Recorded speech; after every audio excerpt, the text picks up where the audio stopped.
শাওন মাহৰ ব্ৰত ৰাখি কামাখ্যা ধামলৈ আহিছে গোবিন্দা। পুৱাতেই নীলাচল ধামত এসময়ৰ বলিউডৰ ছুপাৰষ্টাৰ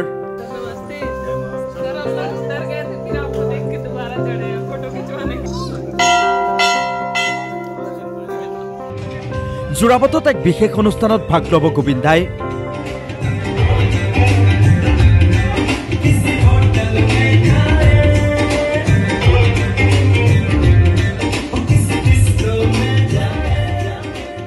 বহু ছুপাৰহিট ছবিৰ সুদৰ্শনদায়ক গোবিন্দা শক্তিপীঠত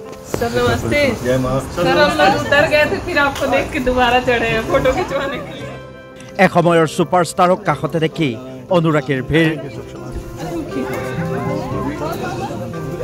গোবিন্দাৰ সৈতে এখন চেলফি উঠিবলৈ হেতা অপৰা অনুৰাগীৰ।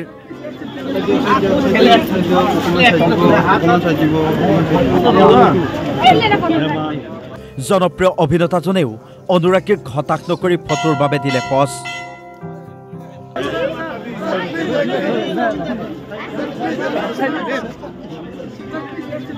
এইবাৰ দেশৰ তথা পৰিয়ালৰ সকলো দায় দুখ খণ্ডন কৰি কুশল মংগলৰ ভক্তিভৰা কামনা অভিনেতাজনৰ।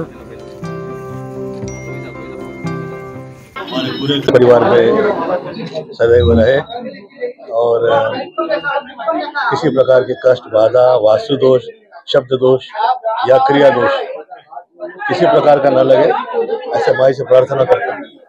जय मां। বৰজাৰৰ পৰা সোমবাৰে পুৱাতেই পোনে পোনে নীলাচল ধামলৈ আহিল গোবিন্দা।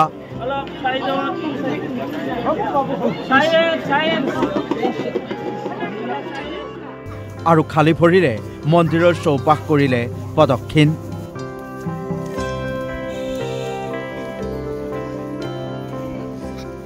গোবিন্দা কামাখ্যালৈ অহা বাতৰিত মহানগৰ আৰক্ষীও হ'ল ব্যতিব্যস্ত।